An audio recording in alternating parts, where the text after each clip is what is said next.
Alors, nous avons un culte un peu spécial ce matin puisque nous aurons l'occasion d'écouter dans la deuxième partie de cette intervention des témoignages de notre frère et de notre sœur Laurent et Laure Giordanengo. Giordanengo, voilà, pardonnez-moi si j'ai extropié un petit peu votre nom. Mais vous savez qu'ils travaillent pour Gédéon, je dirais pour cette mission, parce que Gédéon est une œuvre missionnaire, et c'est une œuvre missionnaire qui a une particularité qui est chère à mon cœur, c'est qu'il distribue la Bible. Vous savez, bien souvent, j'en parlais aux jeunes, souvent l'adversaire veut nous faire taire. Il désire fermer nos bouches afin que le nom de Jésus ne résonne pas. Et l'adversaire veut nous intimider bien souvent sur la question de notre témoignage. Qu'est-ce que je vais dire ? Comme si nous avions besoin de justifier la raison d'être de notre appartenance à Jésus. Il veut nous intimider. Et donc, souvent, nous fermons notre bouche. Et nous ne savons pas quoi dire. Frères et sœurs, parlons de Jésus simplement. Qui il est, ce qu'il a fait.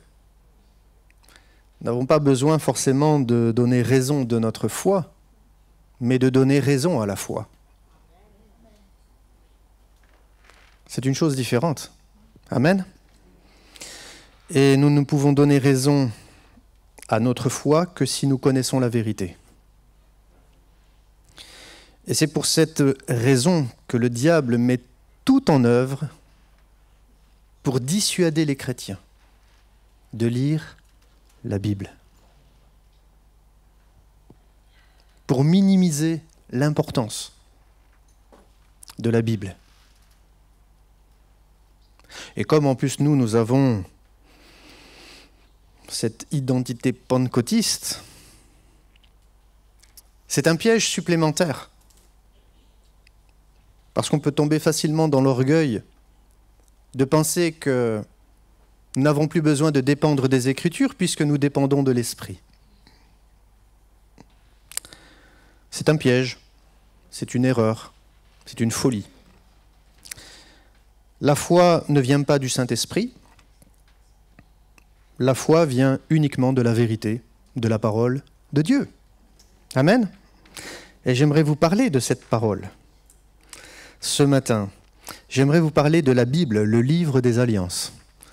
Et ensuite, évidemment, notre frère Laurent, son épouse Laure, auront l'occasion de nous donner des témoignages de cette œuvre missionnaire des Gédéons sur l'île. Laurent et Jean-Bas ne sont pas au milieu de nous parce que pendant 15 jours, à peu près, les Gédéons parcourent cette île et vont donc permettre à de nombreuses âmes de pouvoir lire la Bible. Amen. Prêcher, c'est donner l'occasion à quelqu'un de lire la Bible. La foi vient de ce que l'on entend vient de la parole du Christ. Amen. On va lire un texte de la Bible. La Bible, j'aime à le dire, c'est le livre des alliances. Amen. De toutes les alliances. Vous savez, c'est pas parce que nous sommes dans la nouvelle alliance que Dieu a oublié l'alliance de Noé. Heureusement pour nous. Dieu n'est pas amnésique. Chaque alliance se complète les unes aux autres, jusqu'à aboutir à la nouvelle alliance, sans pour autant qu'elle remette en question celles qui ont précédé, parce qu'elle en est sa pleine expression, tout simplement. Alors, lisons un texte dans 2 Timothée, chapitre 3, verset 12, au chapitre 4, verset 5. Et nous allons voir qu'il est question du livre des alliances. Le livre des alliances. Ça nous rassure que la Bible est un livre d'alliance. Amen. Parce que ça veut dire que Dieu est un Dieu de relations. Amen. Amen. Mais la relation qu'il établit entre les hommes et lui se fonde sur des principes. C'est un engagement. Dieu s'engage envers nous. Et c'est beau parce que, comme la Bible nous présente ce Dieu qui est fidèle à son alliance, eh bien, finalement, nous sommes rassurés. Parce que Dieu ne manquera jamais à sa parole. Il l'accomplira toujours.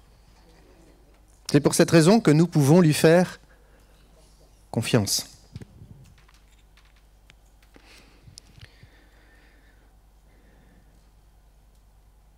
Il est vrai que le chrétien, l'homme, est invité à faire confiance à Dieu. Il a raison de placer sa foi en Dieu. Mais en tant que témoin, nous sommes appelés à donner raison à la foi que nous avons. Paul dira ceci, 2 Timothée chapitre 3 verset 12 au chapitre 4 verset 5. « Or tous ceux qui veulent vivre pieusement en Jésus-Christ seront persécutés. Mais les hommes méchants et imposteurs avanceront toujours plus dans le mal, égarant les autres et égarés eux-mêmes. » Paul ici ne parle pas forcément du monde, mais de ceux qui s'introduisent parfois dans les églises. La Bible dit que dans les derniers temps, il y aura des faux docteurs, des faux apôtres, des faux témoins, des faux prophètes.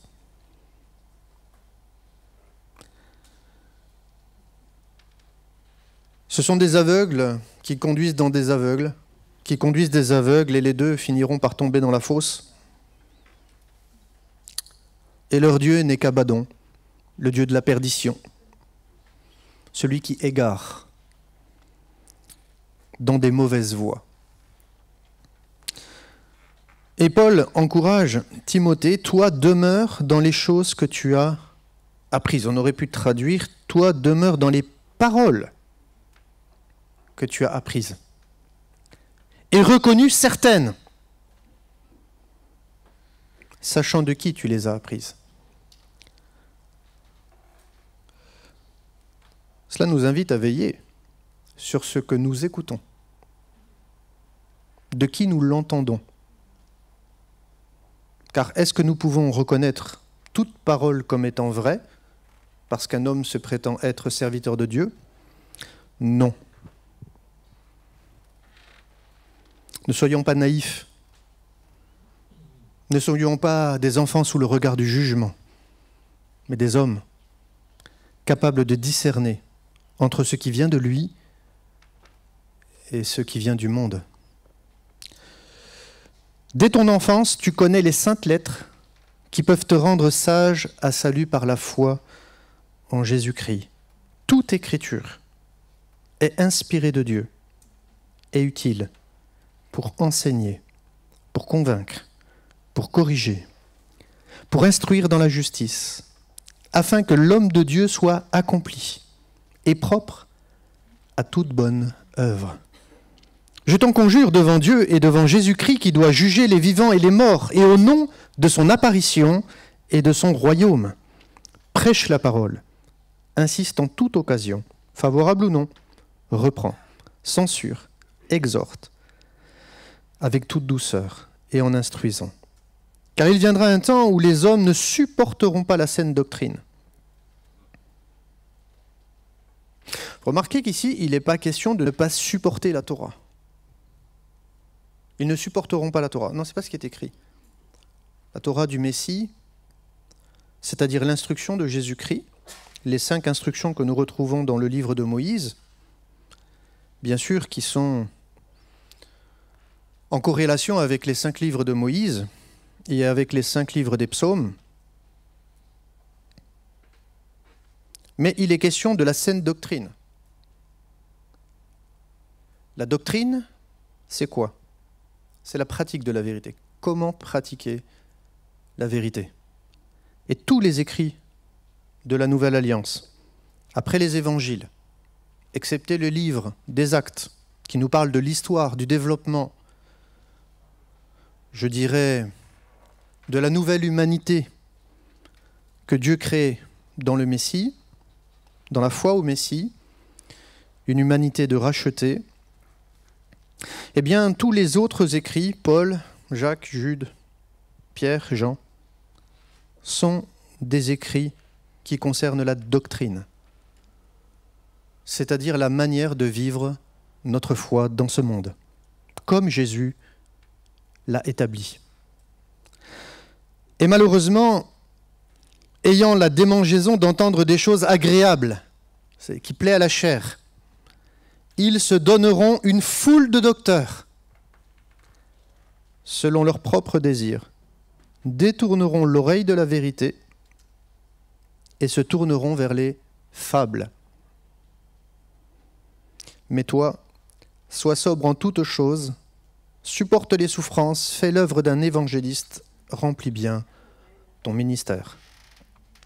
Ici, il s'agit d'une exhortation d'un maître à son élève, d'un apôtre établi à un apôtre en formation. Et cette exhortation touche au rapport de l'homme et à la vérité des Écritures. Nous avons lu, dès le départ de cette exhortation, qu'il est question de s'égarer ou de demeurer, au verset 13 et 14. Il y a les méchants et imposteurs qui avanceront toujours plus dans le mal, égarant les autres et égarés eux-mêmes. Et puis, il est question de Timothée, et l'apôtre l'invite à demeurer, s'égarer ou demeurer. Et cela fait résonance, en tout cas dans mon esprit, dans mon cœur, entre deux vérités que sont l'apostasie, s'égarer, ou demeurer dans la vérité, la repentance. Vous allez me dire, mais qu'est-ce que la repentance fait dans le fait de demeurer dans la vérité?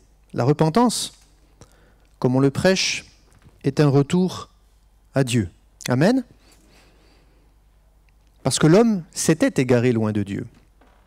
Et la repentance, évidemment, est un retour, un retournement de situation. De loin de Dieu, nous sommes rapprochés de lui. Et la Bible ajoute par le sang de l'agneau. Amen. Nous qui jadis, autrefois étions éloignés, nous avons été rapprochés, enseigne l'apôtre Paul aux Éphésiens. La repentance n'est pas seulement un retour à Dieu, c'est un retour à la vérité. Parce qu'il ne peut pas y avoir de retour à Dieu sans la vérité. Et c'est ce qui s'est passé dans le Gan Éden. L'homme s'est égaré. Dans le mensonge de l'adversaire, il s'est égaré. Et au lieu de trouver son plaisir à se nourrir de l'arbre de la vie, il a convoité l'arbre de la bonne ou de la mauvaise connaissance, celle qui conduit à la mort éternelle. Évidemment, l'apostasie, c'est le contraire de la repentance, d'un retour à Dieu, d'un revenir. On pourrait dire d'une reconnexion. Et ce qui est très très intéressant dans l'hébreu biblique, c'est que l'apostasie, c'est la meshuva, et la repentance, la teshuva. Et dans ces deux mots, il n'y a qu'une lettre qui change. Une seule, mais qui fait toute la différence. Le tav en hébreu, c'est une croix, c'est une marque, c'est la signature de Dieu. Et Jésus a dit qu'il était le commencement et la fin, non pas l'alpha et l'oméga, parce qu'il parlait à des juifs, mais l'aleph et le tav. Il est la signature de Dieu, venant dans le monde et accomplissant sa mission de rédemption, l'œuvre de la croix. Amen. Car le retour à Dieu est possible et deviendra possible à partir de cette nouvelle alliance que par le sang versé de l'agneau, par l'œuvre de la croix. c'est la Teshuvah. Et nous n'aurons pas d'autre signe que la mort et la résurrection de Jésus. Il n'y a pas d'autre preuve. Il n'y a pas d'autre moyen. C'est le seul chemin qui nous conduit à la vie éternelle, qui nous conduit vers le Père, qui nous réconcilie au Père. Par contre, l'apostasie, la Meshuva, c'est la lettre même, le Maïm en hébreu. Maïm, c'est les eaux. C'est les eaux du Maboul, le déluge. C'est les eaux de la confusion, c'est les eaux du mensonge. C'est la puissance des ténèbres, où agit le serpent des mers, le serpent fuyard, le serpent ancien. Que le Seigneur viendra détruire. Amen. Un jour. Et finalement, Maïm, c'est les eaux de la perdition. L'homme est entraîné dans toutes sortes de courants qui l'emmènent loin de la vérité, loin de la source de la vérité. Et aujourd'hui, nous sommes dans un temps d'apostasie, puisque nous touchons à la notion de l'inspiration des Écritures, en remettant en cause la doctrine de Paul. C'est une question de vie ou de mort, frères et sœurs. C'est une question de salut ou de perdition éternelle. Mais la parole de Dieu nous conduit toujours à la révélation du je suis, à vivre qui est Jésus. Amen. La foi, ce n'est pas simplement pratiquer le bien. C'est vivre en Jésus, c'est vivre par Jésus, c'est vivre de Jésus, c'est vivre pour Jésus.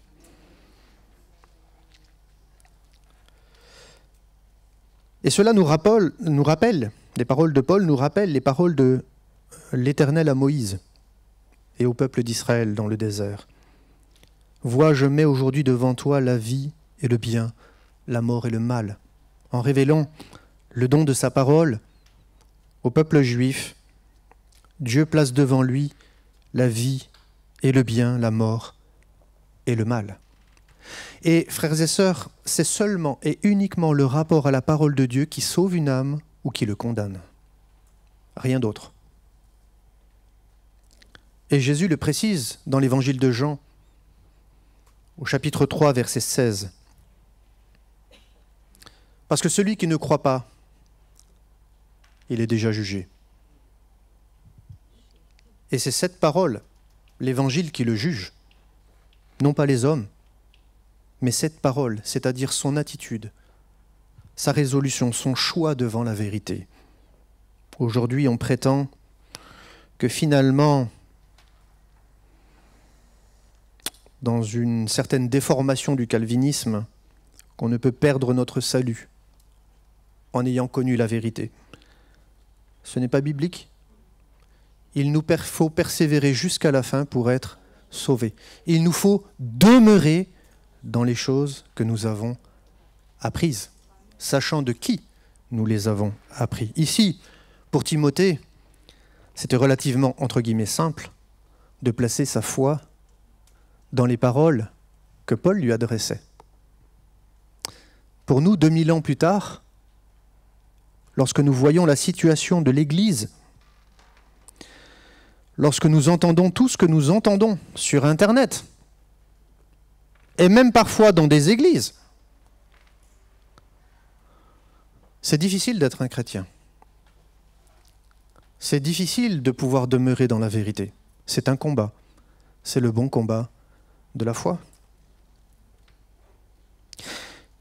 Et l'Éternel dira à Moïse, Deutéronome 30, 15 à 20, au verset 16, « Car je te prescris aujourd'hui d'aimer l'Éternel ton Dieu. » La grâce n'a rien changé à la loi. Elle nous permet de vivre la loi. Je ne parle pas des lois que Dieu a données à Israël parce qu'il va faire de lui une nation parmi les nations, une nation sainte, une nation à part, avec des codes et des valeurs différentes.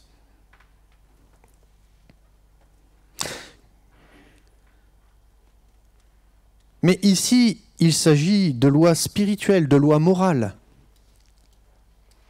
Et nous savons que le commandement le plus élevé, le plus haut, le plus important dans la Bible. Parce qu'il y a des commandements prioritaires et secondaires.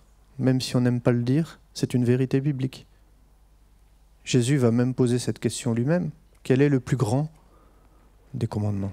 Oui, il y en a un qui est plus grand que les autres. Je te prescris aujourd'hui d'aimer l'Éternel ton Dieu. C'est le premier des commandements, n'est-ce pas? Parce que de toute façon, on ne peut pas aimer notre prochain si on n'aime pas Dieu. On ne peut même pas passer à la suite si on n'a pas commencé cette étape. Je te prescris aujourd'hui d'aimer l'Éternel ton Dieu. Et je crois que nous avons peut-être besoin de comprendre, de recomprendre ou de mesurer ce qu'est aimer l'Éternel, notre Dieu.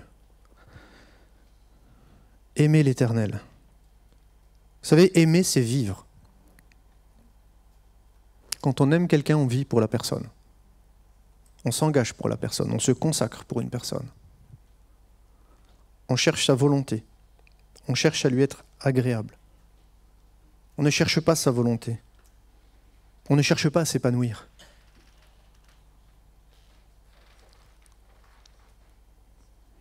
On veut surtout l'épanouissement de la révélation de Jésus dans notre vie, de la personne du Messie. Parce qu'on veut qu'il soit vu, lui. Parce que si lui est vu dans nos cœurs, la différence sera une réalité dans ce monde. Si c'est nous qui brillons de nous-mêmes, pardonnez-moi, mais le monde ne va pas être impressionné par nos talents. Vous savez, des discoureurs, il y en a plein dans le monde. Ils peuvent nous épater parfois.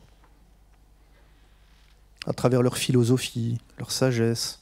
Parfois, on entend des gens, on se dit « Wow, c'est profond ce qu'il dit, quand même. » Mais ça n'impressionne pas Dieu. Ce qui impressionne Dieu, c'est notre véritable attachement à lui, malgré tout. Malgré toutes les épreuves que nous pouvons traverser dans notre vie, notre attachement à lui. Loué soit l'homme qui ne marche pas selon le conseil des méchants. Vous savez que Dieu tire la gloire de l'homme qui se confie en lui, qui lui reste fidèle. C'est ça être une adoration de Dieu, c'est ça adorer Dieu. C'est de lui demeurer fidèle envers et contre tout. Et c'est ce qui prouve que dans notre cœur, dans notre vie, à un moment donné, les choses du ciel comptent plus que les choses de la terre. Et donc on est mort à nous-mêmes. Et quand c'est vrai dans notre vie, toutes les bénédictions peuvent nous être données par Dieu. Il n'y a même plus aucune limite à la bénédiction terrestre. Pourquoi ? Parce que Dieu sait que notre cœur est tout entier à lui. Et quand ce n'est pas le cas, il est obligé de retenir pour que nous ne puissions pas nous égarer. Je te prescris aujourd'hui d'aimer l'Éternel ton Dieu, de marcher dans ses voies et d'observer ses commandements, ses lois et ses ordonnances, afin que tu vives et que tu te multiplies. Et des conditions à la croissance. Et que l'Éternel ton Dieu te bénisse dans le pays dont tu vas entrer en possession. Mais si ton cœur se détourne, la méchouva, l'apostasie, comme quoi c'est possible. Et l'histoire d'Israël montre que l'apostasie est possible. 4 exils. Mais l'histoire d'Israël montre la bonté de Dieu, l'amour de Dieu, car le retour de l'exil est toujours possible. Amen. Et si Dieu l'accomplit pour Israël, il peut l'accomplir pour ton enfant. Il peut l'accomplir pour ton mari, pour un voisin, pour un père, une mère. Il peut l'accomplir parce qu'il est Dieu et qu'il n'oublie pas son alliance et sa bienveillance. Amen. Amen.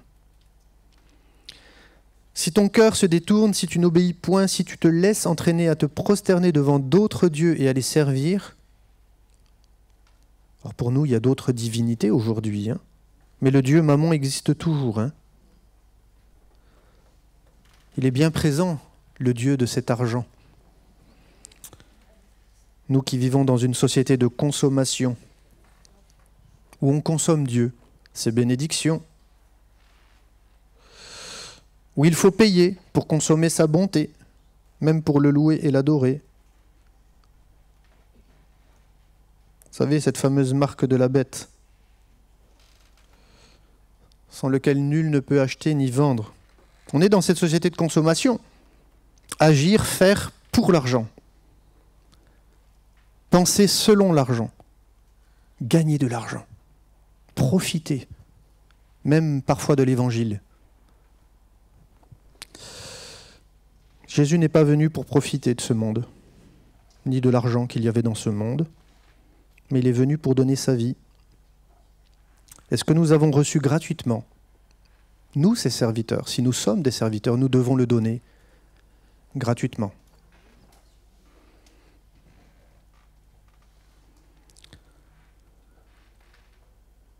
Si ton cœur se détourne, si tu n'obéis point, si tu te laisses entraîner à te prosterner devant d'autres dieux et à les servir, je vous déclare aujourd'hui que vous périrez.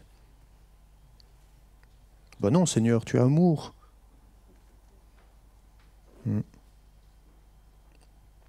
Que vous ne prolongerez point vos jours dans le pays dont vous allez entrer possession, après avoir passé le Jourdain. J'en prends aujourd'hui à témoin contre vous le ciel et la terre. J'ai mis devant toi la vie et la mort, la bénédiction et la malédiction. Choisis la vie, afin que tu vives toi et ta postérité. Pour aimer l'Éternel ton Dieu, pour obéir à sa voix, pour t'attacher à lui, car de cela dépend de ta vie et la prolongation de tes jours. Et c'est ainsi que tu pourras demeurer dans le pays que l'Éternel a juré de donner à tes pères, Abraham, Isaac, Jacob. S'égarer ou demeurer. C'est notre rapport à la vérité qui définit où nous sommes. Sur le chemin de la perdition ou sur le chemin de la vie éternelle. Si nous ne lisons jamais l'Écriture, pensons-nous connaître Dieu vraiment? Pensons-nous pouvoir vivre de cette vérité? Sérieusement? Que le diable ne nous aveugle pas. Que nous puissions aimer la vérité. Parce qu'aimer Dieu, c'est aimer la vérité. C'est-à-dire rechercher dans la vérité les questions que nous avons, parce que Dieu nous parle. Vous savez, la Bible dit que, et je répète un passage de la Bible que j'ai prêché dessus, la nouvelle que nous avons apprise de lui, et que nous vous annonçons, c'est que Dieu est lumière, c'est dans l'évangile de Jean, et qu'il n'y a point en lui de ténèbres. Si nous disons que nous sommes en communion avec lui, et que nous marchions dans les ténèbres, nous mentons, et nous ne pratiquons pas la vérité. Mais si nous marchons dans la lumière, comme il est lui-même dans la lumière, nous sommes mutuellement en communion, et le sang de Jésus, son Fils, nous purifie de tout péché. Vous savez, l'unité n'est possible que si nous marchons dans la lumière de la vérité. On ne peut pas être en communion avec Dieu. Dieu ne peut pas vivre en nous. C'est impossible si nous ne marchons pas dans la lumière. Et c'est seulement si nous marchons dans la lumière de la vérité, c'est-à-dire nous obéissons à sa parole, que nous sommes alors en communion avec Dieu. Et alors, le sang de Jésus nous purifie de tout péché. Il y a tout un programme quand même, hein? Parce que nous, on préférait que le sang de Christ nous purifie de tout péché. Allez, être en communion avec Jésus, c'est bien quand même. Avec le Père, c'est bien. Mais marcher dans la lumière de la vérité, écoute, 2000 ans après, Seigneur, ce que tu as dit par les apôtres, c'est plus valable, hein? Le monde a changé, il faut revoir. Il faut que tu envoies d'autres hommes sur la terre avec une inspiration particulière, parce que beaucoup se sentent très inspirés aujourd'hui pour remettre en cause les Écritures, puisqu'ils sont pentecôtistes. On parle même de théologie pentecôtiste aujourd'hui pour interpréter la Bible. C'est extraordinaire. Comment le diable nous mène par le bout du nez. Ça n'existe pas. C'est fantasmagorique. C'est une ineptie. On va interpréter la Bible selon notre histoire, selon nos valeurs. Mais ce n'est pas comme ça qu'on interprète les Écritures. Ce sont des mensonges. C'est une folie. Ça nous égarera. La Bible dit dans Matthieu, et c'est Jésus qui le dit, ça devrait nous interpeller un peu. Vous savez ce que je dis, certains, parfois, une sœur est venue et m'a dit « Mais Guillaume, ça nous on le sait, pourquoi tu nous dis ces choses ?» Je dis « Il n'y a pas que vous qui m'écoutez. Je ne prêche pas qu'à vous. Il y en a qui nous entendent sur Internet et soyez les bienvenus. »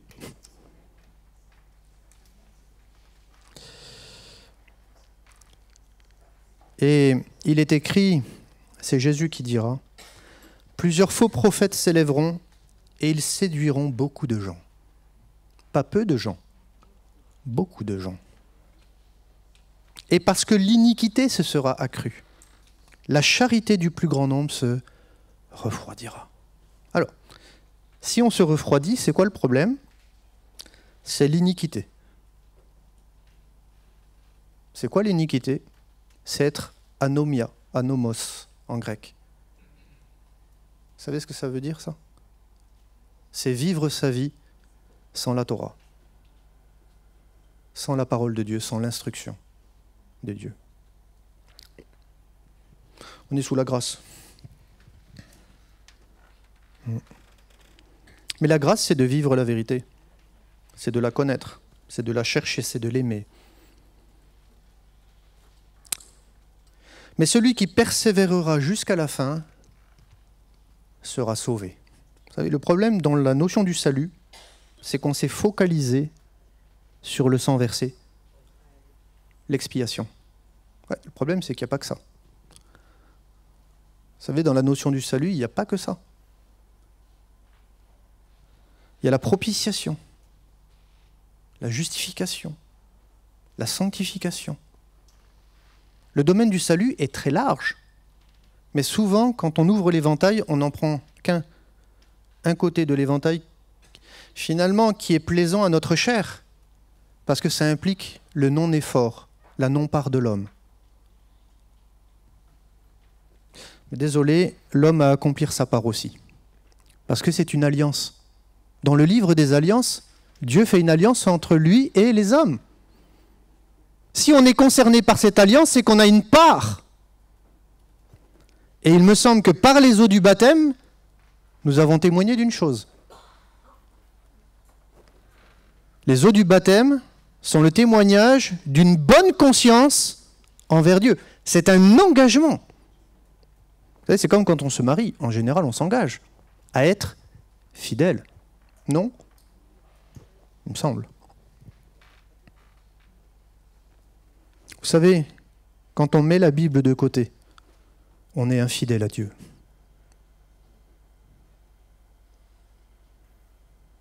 Parce que le mot fidélité, c'est le mot foi. Dire que j'ai la foi et que je ne suis pas fidèle dans la lecture de la vérité, c'est tout simplement c'est dire que je fais confiance à une personne que je ne connais pas. C'est un mystère ça pour moi, pour Dieu aussi d'ailleurs.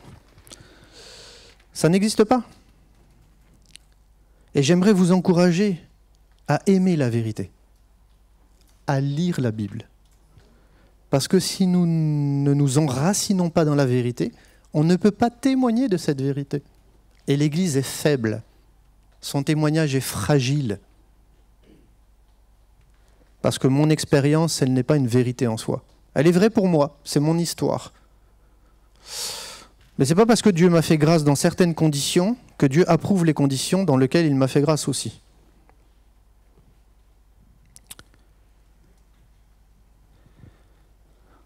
Alors aujourd'hui, que Dieu nous accorde la grâce de demeurer dans les choses. Amen. Pourquoi? Parce que sa parole, les paroles apprises, que Paul a reçues lui-même du Seigneur Jésus.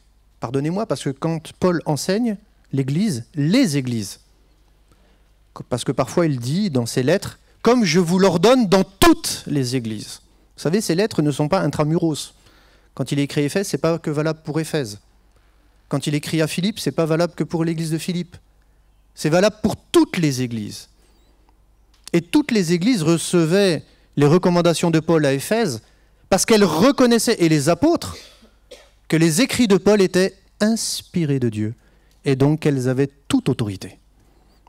Comme les écrits de Pierre, Paul reconnaissait l'inspiration des écrits de Pierre et donc il encourageait même les églises d'Éphèse, etc., à obéir aux injonctions de Pierre. Pourquoi ? Parce que c'est la doctrine, c'est-à-dire la pratique de la vérité. La doctrine, ce n'est pas une théologie. C'est comment je vis pratiquement la vérité, comment je vis les dons spirituels, comment je vis ma vie familiale, ma vie de couple, comment je vis ma vie d'église, comment je vis ma vie dans la société, dans mon travail, comment je témoigne, comment je sers l'Éternel, comment on se rassemble ensemble les uns les autres. C'est la doctrine.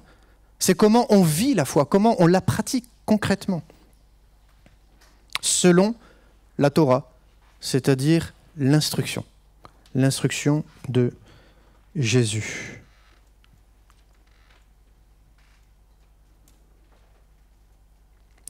Pourquoi l'instruction de Jésus ? Parce qu'il amène la révélation à un autre niveau, pardonnez-moi. Parce que lui, il est la parole faite chair. Il est la manne qui descend du ciel, il est le pain de vie. Il nous ouvre les portes d'un autre royaume. Obéir à la Torah terrestre pouvait permettre à Israël de demeurer dans le territoire de la promesse qui était terrestre. Mais nous sommes maintenant en Christ amenés à la Torah céleste pour entrer dans un royaume qui n'est pas de ce monde, c'est le royaume des cieux. Amen. Et nous sommes invités par la foi à demeurer dans cette position, dans ce royaume. C'est pour cette raison que Jacques dira ceci. C'est pourquoi, rejetant toute souillure et tout excès de malice, Jacques chapitre 1, versets 21 à 25, recevez avec douceur la parole qui a été plantée en vous et qui peut sauver vos âmes. Mettez en pratique la parole et ne vous bornez pas à l'écouter en vous trompant vous-même par de faux raisonnements. Car si quelqu'un écoute la parole et ne la met pas en pratique, il est semblable à un homme qui regarde dans un miroir son visage naturel et qui, après s'être regardé, s'en va et oublie aussitôt quel il était. Mais celui qui aura plongé les regards dans la loi parfaite, la loi de la liberté, qui aura persévéré, n'étant pas un auditeur oublieux, mais se mettant à l'œuvre, celui-là sera heureux dans son activité. Oui, on peut mettre notre confiance dans la vérité, et seulement dans la vérité, et uniquement dans la vérité, et non pas dans ce que des hommes, se prétendant être de Dieu, disent de la vérité. Pardonnez-moi, mais la foi ne viendra jamais d'une interprétation de la Bible, elle vient seulement de la Bible. Et comme Dieu nous enseigne d'avoir un cœur d'enfant, il n'y a pas besoin d'être un théologien bac plus 15 pour comprendre la vérité, quand on aime la vérité.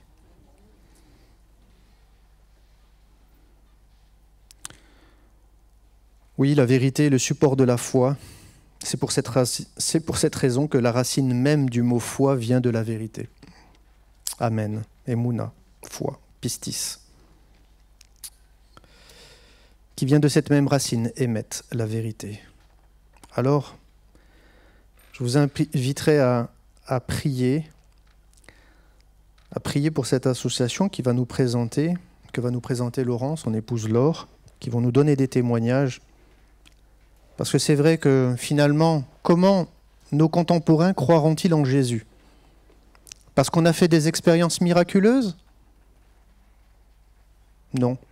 Parce que la foi, c'est par procuration. On peut leur dire des choses.